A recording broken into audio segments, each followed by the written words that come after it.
Bonjour à tous. Aujourd'hui, nous allons essayer de répondre à la grande question « Comment devenir architecte ?» Moi, c'est Begré Essan Angèle. Je suis architecte, directrice de l'agence Ligne des Architectes. Et nous allons parcourir ensemble les différentes questions qu'on se pose avant d'intégrer une filière, avant de s'orienter dans une filière. Comment est-ce que j'ai choisi d'être architecte ?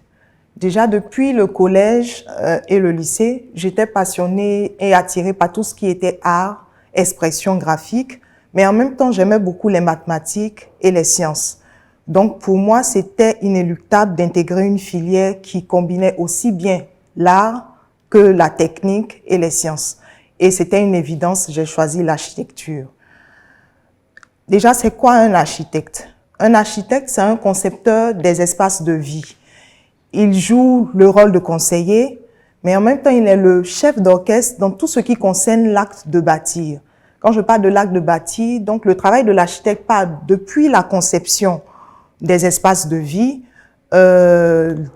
l'étude des différents lots techniques, le suivi et l'exécution des travaux, jusqu'à la remise des clés aux clients de bâtiments terminés. Donc, c'est un métier, on va dire, qui couvre différents domaines.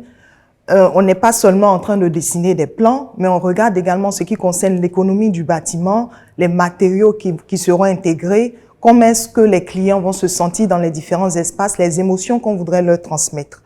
C'est en fait ça le métier de l'architecte. Pour moi, c'est pas simplement qu'un métier, c'est d'abord une passion.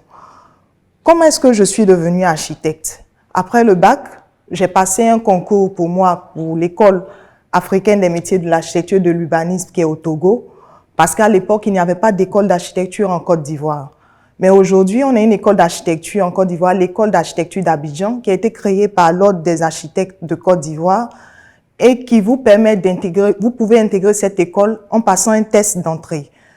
Est-ce que j'ai besoin d'un bac scientifique? C'est vrai que moi, j'ai eu un bac C. Est-ce que j'ai besoin forcément d'un bac scientifique pour intégrer une école d'architecture? Je dirais non.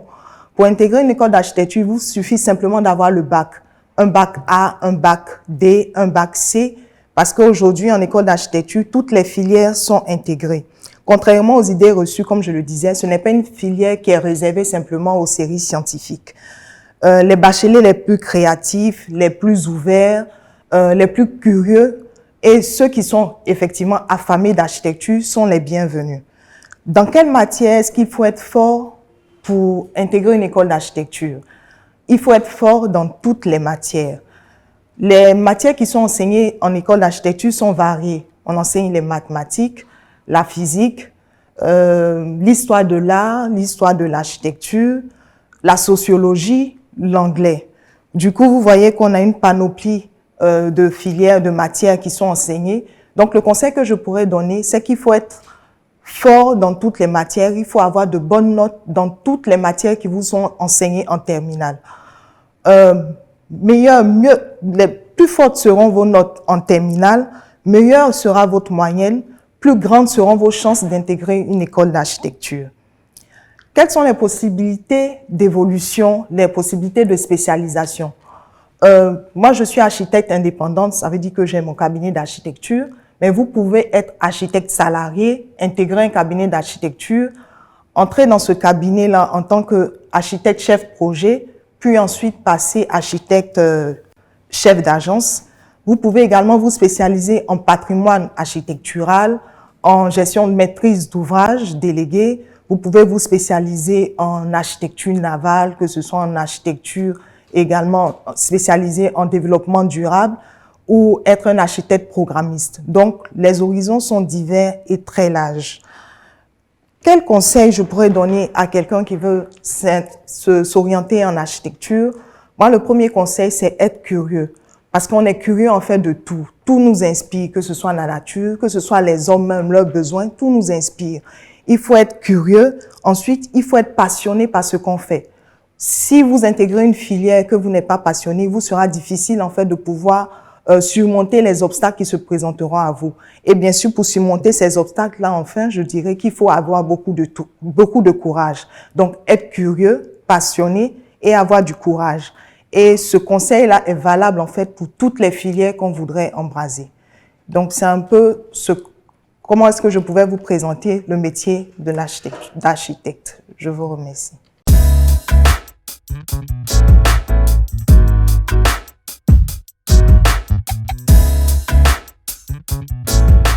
En fait, comme je le disais, il faut être fort partout. Il faut avoir de bonnes moyennes partout. Et ça vaut pour toutes les filières qu'on désire intégrer. Parce que plus vous avez de bonnes notes, plus vous avez de chances en fait d'intégrer ces filières-là. En architecture, je dirais qu'il faut avoir absolument plus de la moyenne parce que ce sont des tests d'entrée que vous ferez pour intégrer l'école d'architecture. Donc, plus vous êtes bas, moins vous aurez de chances d'intégrer une école d'architecture. Donc, il faut vraiment s'intéresser à toutes les filières. Je disais, l'architecte, c'est celui qui est curieux. Curieux de tout, curieux de ce qui se passe, de ce qui intéresse l'homme, de comment est-ce que les gens vivent, de comment est-ce que les gens se déplacent. Donc, il faut être assez ouvert.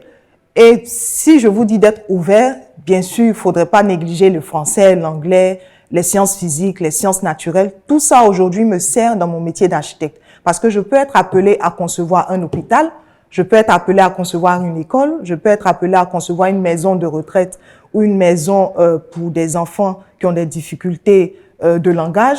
Je peux être appelé à concevoir une ferme ou une usine. Donc, du coup, il faut s'intéresser à toutes les matières et avoir de très bonnes notes.